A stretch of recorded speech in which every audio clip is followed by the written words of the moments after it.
या देवी सर्वभूतेषु विद्यारूपेण संस्थिता नमस्तस्यै नमस्तस्यै नमस्तस्यै नमो नमः। नमस्कार, मैं काव्य कुमारी, सहायक प्राध्यापक साहित्य, जूथालाल संस्कृत महाविद्यालय मझौलिया, पश्चिम चंपारण। आज उपशास्त्री के छात्रों के लिए काव्य दीपिका के पंचम शिखा से दोष स्वरूपम तद भेदांश चाह बताने जा रही हूँ। काव्यापकर्षका दोषास्ते पुनः पंचधा मता पद पदांश वाक्यार्थ रसानांग दुष्णेन ही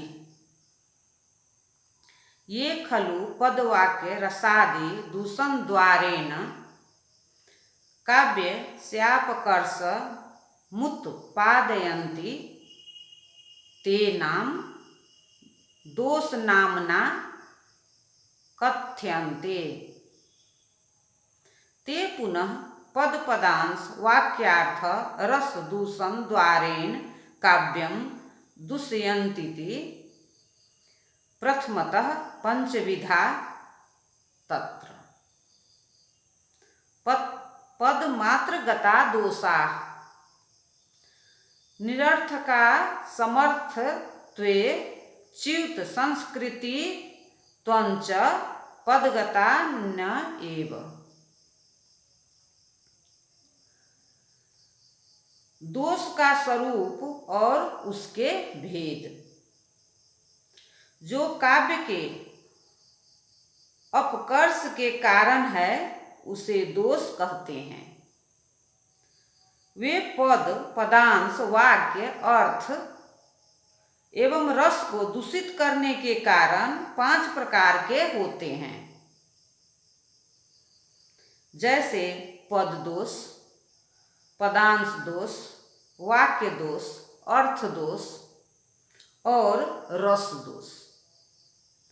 इस प्रकार वे पद वाक्य रस आदि के दूषण द्वारा काव्य में अपकर्ष उत्पन्न करने के कारण दोष के नाम से व्यवहृत होते हैं। केवल पदगत दोष निरर्थकत्व, असमर्थ तथा च्युत संस्कृतित्व, ये 3 दोष केवल पद में होते हैं, पदांश आदि में नहीं होते हैं।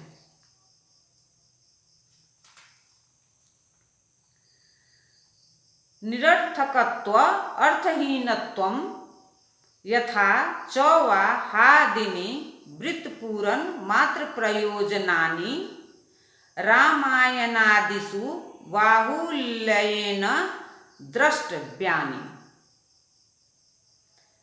असमर्थत्वं तदर्थे पठितमपि तस्य अवाचकत्वं यथा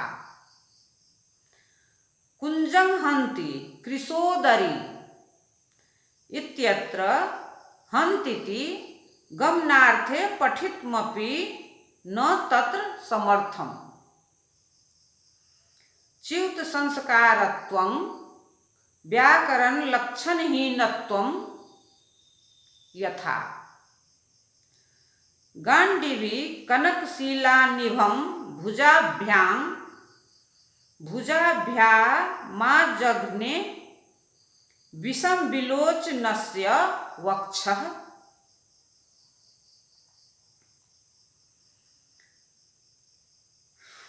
अर्थात निरर्थकत्व, जो शब्द अर्थहीन निष्प्रयोजन हो, छंद मूर्ति के अतिरिक्त जिसका कोई दूसरा प्रयोजन न हो, वह शब्द निरर्थकत्व दोष युक्त माना जाता है। जैसे च, वा, ह इत्यादि। ऐसे निरर्थक शब्द रामायण आदि में बहुधा मिलते हैं। जहाँ केवल छंदों के चरणों की पूर्ति करना ही इनका प्रयोजन है और कुछ नहीं। असमर्थत्व। पठित होने पर भी जो पद जिस अर्थ के कहने में समर्थ न हो और उसका प्रयोजन किया जाए तो असमर्थत्व दोष होता है। जैसे कुंजम हंति, कृषोदरी, कृषोदरी कुंज की ओर जा रही है। यद्यपि हंति यह पद हिंसा और गति अर्थ का बोधक है, तथापि गति अर्थ बताने में समर्थ नहीं है, क्योंकि लोक व्यवहार में सोप पद में ही इन धातु का गति अर्थ लिया जाता है। जैसे पद्धति।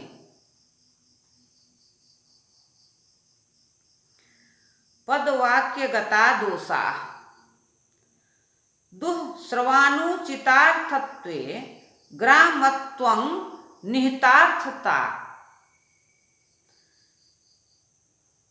क्लिष्ट त्वं प्रति तत्वं विरुद्धमतिकारिता।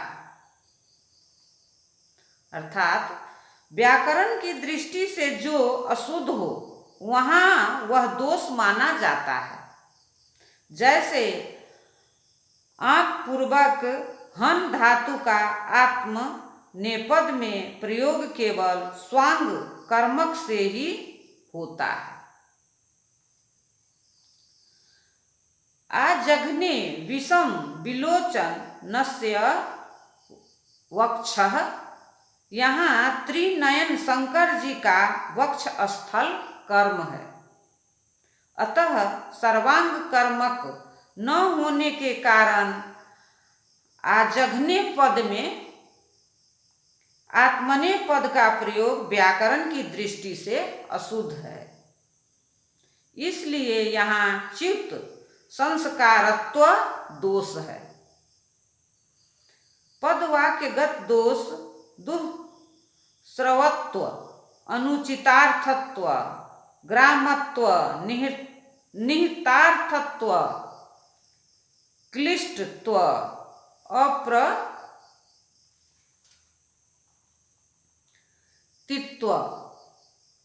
विरुद्धमतिकारित्व, अभिमृष्ट, विधेया स्वभाव और संदिग्धत्व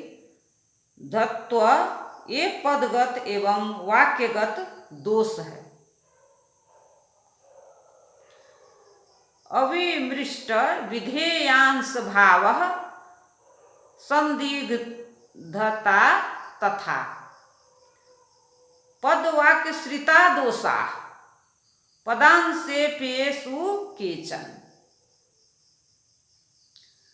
दुःश्रवत्वं पुरुषवर्णतया श्रुति दुःखावहत्वं पदगतं यथा बंधुभिः सादरं नेत्रैः पीयमानेव सा मुहुः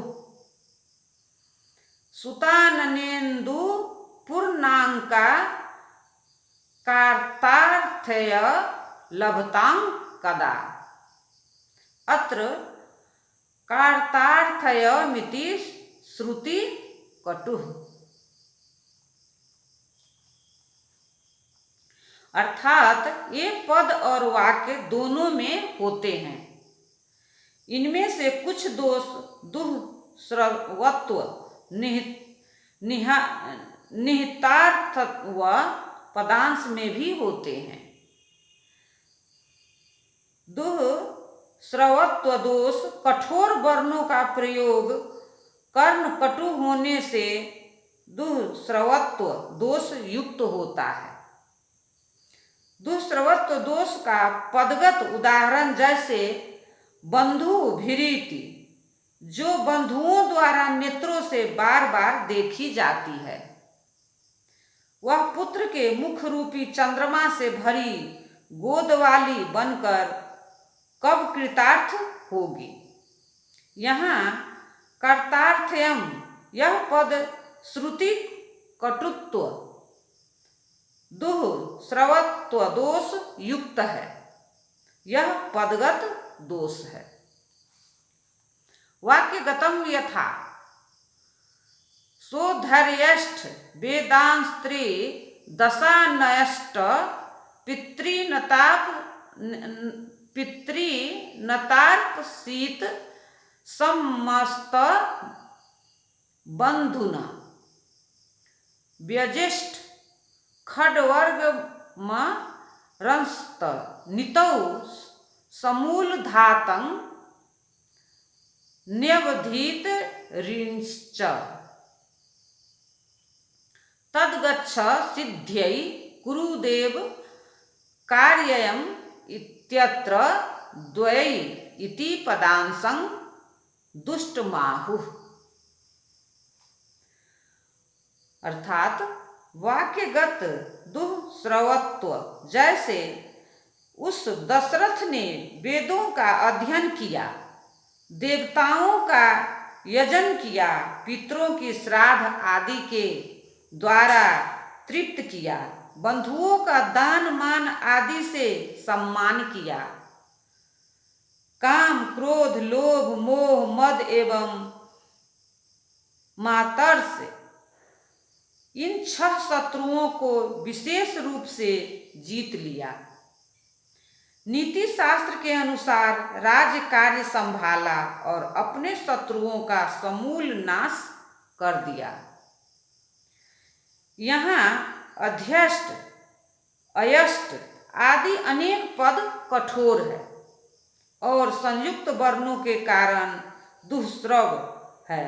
अतः यहाँ वाक्यगत दुःश्रवत्व दोष है। इसका तात्पर्य यह है कि यहाँ केवल एक पद दुष्ट हो, वहाँ पदगत दोष होता है, और जहाँ 2 या उससे अधिक पद दुष्ट होते हैं वहाँ वाक्यगत दोष होता है। यह दुःश्रवत्व दोष पदांश में भी होता है, जैसे तद्गच्छ सिद्ध्यै कुरुदेव कार्यम, हे मदन तुम सिद्धि के लिए जाओ तथा देवताओं का कार्य करो। यहाँ सिद्ध्यै इस पद में ध्येयी इतने अंश को दुष्ट करते हैं, सारे पद को नहीं। अतः यह पदांश मात्र दुःश्रवत्व दोष से युक्त है। धन्यवाद।